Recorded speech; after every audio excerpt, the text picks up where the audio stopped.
आप लोगों को अपने बीच फैले इस जातिवाद को खत्म करना पड़ेगा। ये जो हमारे बीच में जातिवाद फैला है, इसी को ब्राह्मणवाद कहते हैं। इसी को ब्राह्मणवाद कहते हैं। पहले दलितों के, पिछड़ों के, अल्पसंख्यकों के, आदिवासियों के बीच में जो जातिवाद बढ़ गया है, उसके बीच में जो मनुवाद घुस गया है, अपने अंदर फैले हुए इस जातिवाद को तो खत्म करो।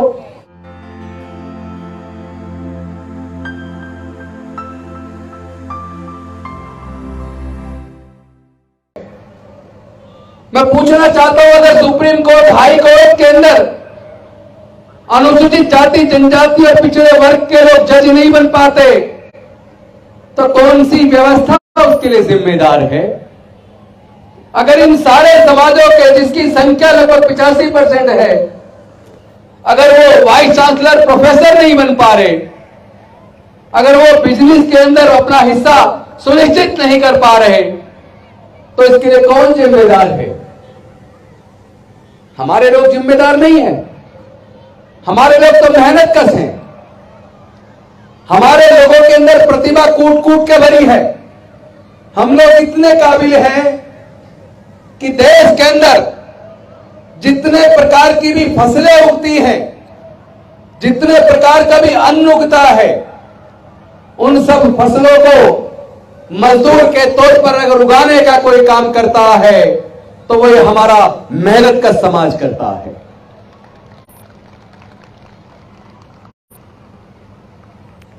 कपास उगाकर, रुई बनाकर, धागा बनाकर कपड़ा बनाने का, कपड़ा सिलने का काम हमारा ये मेहनत का समाज करता है। मैंने पिछले दिनों देखा,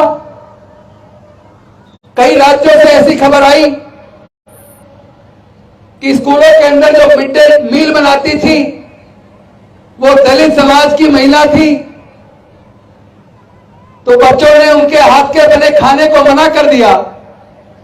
उन्होंने कहा कि हम दलित भोजन माता के हाथ का बनाया हुआ खाना नहीं खाएंगे। मैं पूछना चाहता हूं ऐसे लोगों से कि जो भी खाना आप खाते हैं, खेत का मालिक कोई भी हो, लेकिन उस फसल को मजदूर के तौर पर उगाने का काम तो हमारे मेहनत का समाज के लोग करते हैं। उसमें हमारा हाथ लगा हुआ है। अगर वो खाना हमारे हाथ से पवित्र हो गया, फिर तो आपको खाना खाना बंद करना होगा। खाने के बजाय हवा पानी पे आपको जिंदा रहना होगा। और ऐसे लोगों को मैं बता देना चाहता हूं, जो जूते और चप्पल तुम पहनते हो, वो जूते और चप्पल भी हमारे समाज के लोग बनाते हैं। जो कपड़े आप पहनते हो, वो कपड़े भी हमारे समाज के लोग बनाते हैं। जिन कॉलेज के अंदर आपके बच्चे पढ़ते हैं, जिन स्कूलों के अंदर आपके बच्चे पढ़ते हैं, उन इमारतों का निर्माण भी मजदूर के तौर पर हमारे समाज के लोग करते हैं।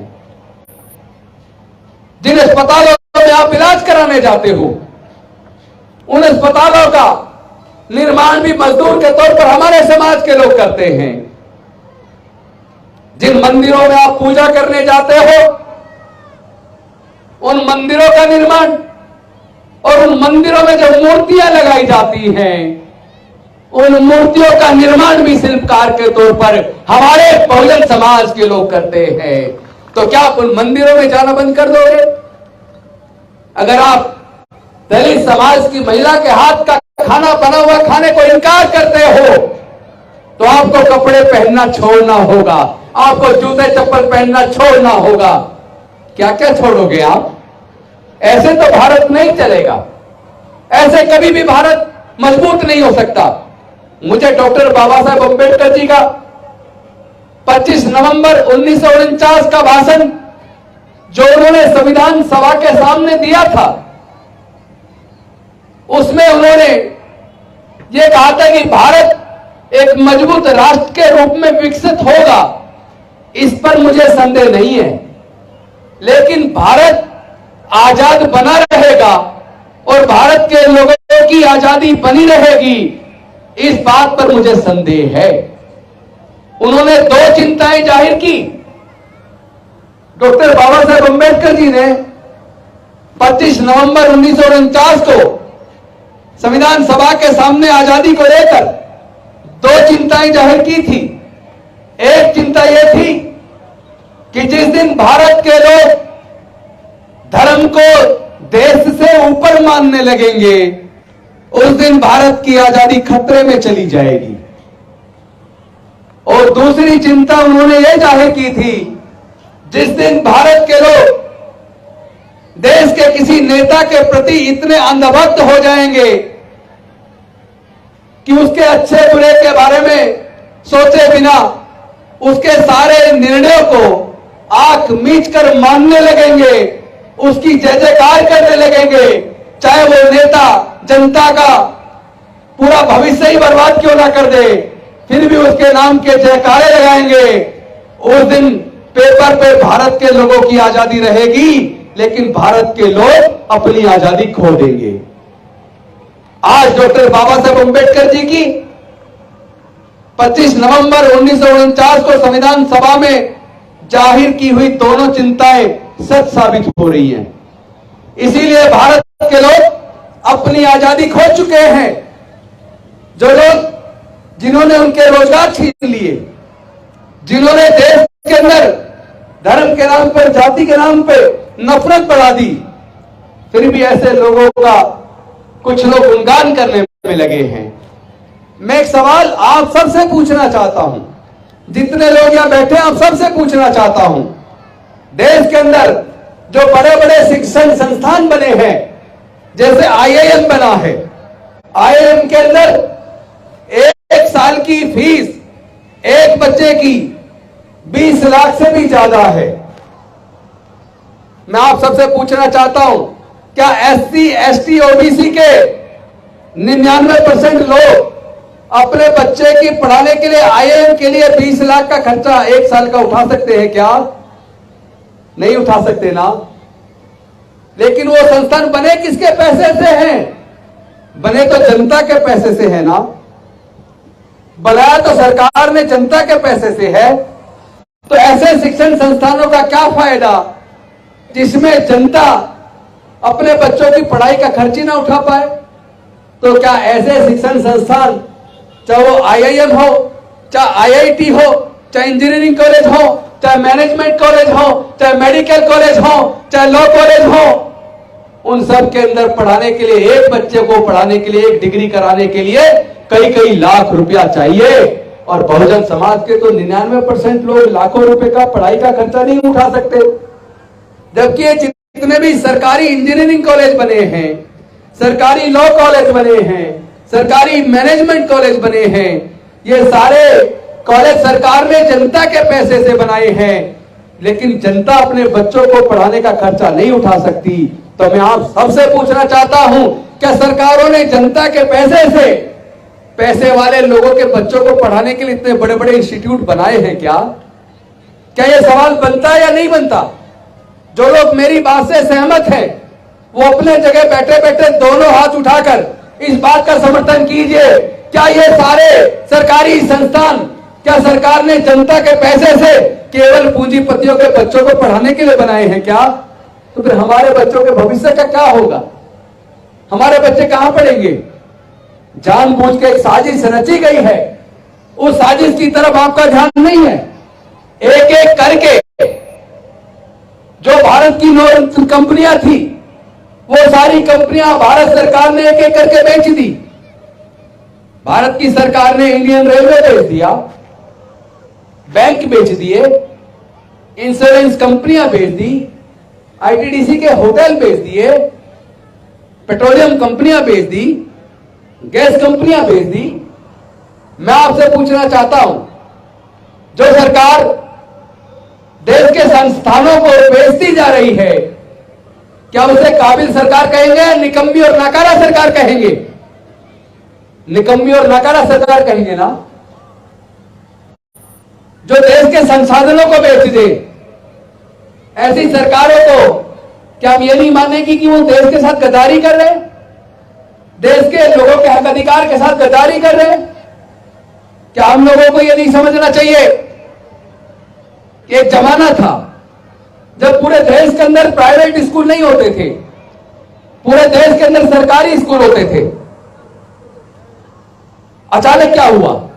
उन्हीं सरकारी स्कूलों से पढ़ के, हमने तो सर्वे करवाया है, उन्हीं सरकारी स्कूलों से पढ़ के हमारे बच्चे आईएएस बने, आईपीएस बने, डॉक्टर बने, इंजीनियर बने, जज बने, कलेक्टर बने, साइंटिस्ट बने, प्रोफेसर बने। क्योंकि सरकारी स्कूलों में पढ़ाई बहुत अच्छी थी। तो फिर ऐसा क्या हो गया कि लगभग 40 साल पहले सरकारी स्कूलों को कमजोर करना शुरू कर दिया।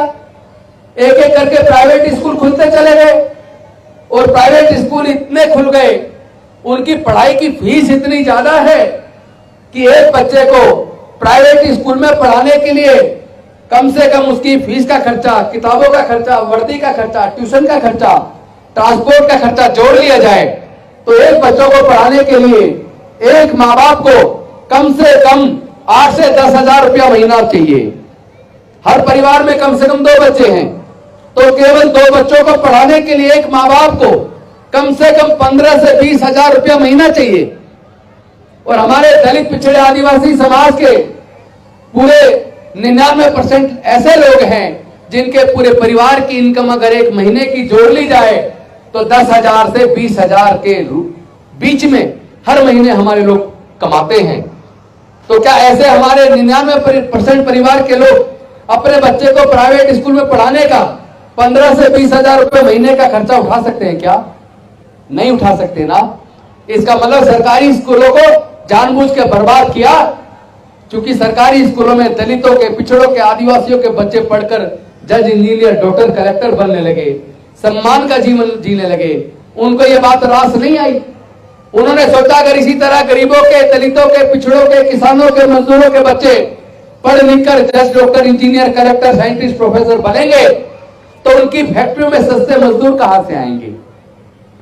बहुत बड़ी साजिश रची गई है दोस्तों।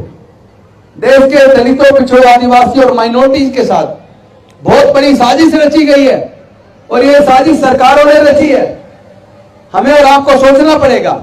हम लोग बिल्कुल आंख मीच कर किसी भी बात को ऐसे ही मान लेते हैं कि नेताजी कह रहे हैं तो ठीक कह रहे हैं। नेताओं पे भरोसा करने की बजाय जो सामाजिक नेतृत्व करने वाले लोग हैं, जो धम्म का काम कर रहे हैं, जो सोशल वर्क कर रहे हैं, जो एक दूसरे की मदद के लिए हमेशा आगे खड़े रहते हैं, ऐसे लोगों के का सम्मान करना चाहिए। नेताओं के गले में माला डालने की बजाय जो समाज के लिए काम करते हैं, समाज के लिए मरने को तैयार रहते हैं, समाज की सेवा के लिए तत्पर रहते हैं, ऐसे लोगों का सम्मान करो। नेताओं का सम्मान करने से कुछ मिलने वाला नहीं है। हमारी दिक्कत यह है, एक नेताजी आते हैं, हम उस नेता के लिए सब लोग सम्मान के रूप में बड़े बड़ी मालाएं लेके खड़े हो जाते हैं और जो लोग अपना घर बार बेच के समाज के लिए अपना पूरा जीवन लगा देते हैं उनको हम सम्मान नहीं देते। ये गलत है।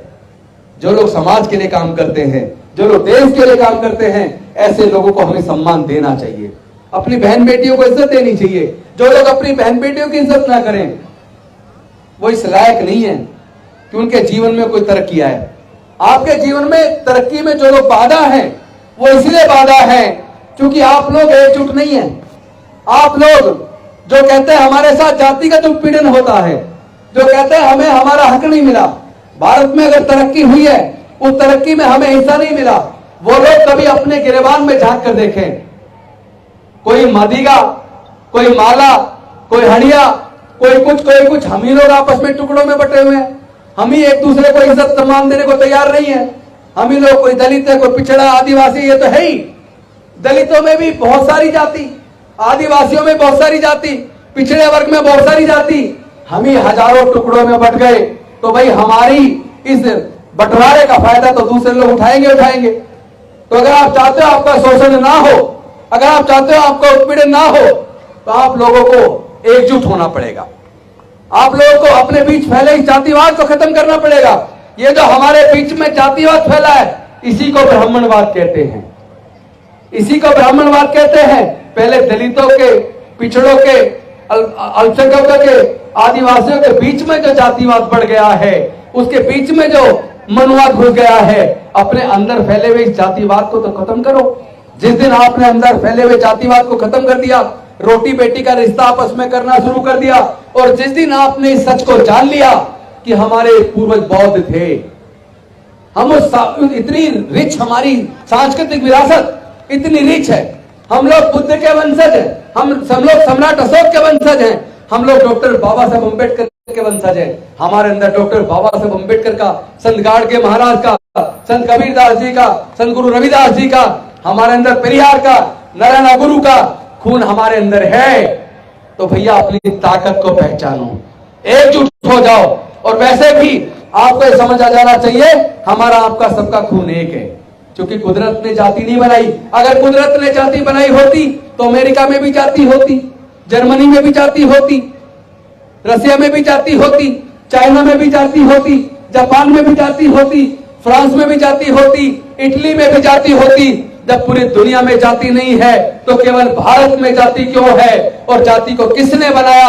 जाति की वजह से किसको फायदा हुआ और जाति की वजह से किसको नुकसान हुआ? आपको पहचानना पड़ेगा, अपने अच्छे बुरे के बारे में पहचानना पड़ेगा। हम लोगों को चाहिए, हम लोग समाज को एकजुट करें, हम लोग अपने अंदर फैले हुए जातिवाद को खत्म करें। और जब हम लोग एक हो जाएंगे, अपनी ताकत 88% लोगों पर 12% लोग राज नहीं कर सकते, 88% पर 12% लोग राज नहीं कर सकते। भारत की सत्ता में, भारत के संसाधनों में बिना किसी पक्षपात के, बिना किसी छुआछूत के, बिना किसी जातिवाद के, बिना किसी वर्गवाद के सबको समान रूप से हिस्सा और भागीदारी मिलनी चाहिए। मिलनी चाहिए कि नहीं मिलनी चाहिए? जो देश के अंदर प्राकृतिक संसाधन है, जल जंगल जमीन है, तमाम तरह के खनिज पदार्थ की खाने हैं, जहां से उत्खनन होता है, अरबों खरबों रुपए का उत्खनन होता है। मैं आप सबसे पूछना चाहता हूं, देश के अंदर जो प्राकृतिक संसाधन है, जल जंगल जमीन है, क्या कोई अपनी मां के पेट से लेकर पैदा हुआ है? अगर मां के पेट से लेकर पैदा नहीं हुआ तो केवल कुछ ही लोग उसके मालिक क्यों हैं? उसमें हमारा और आपका हिस्सा कहां है?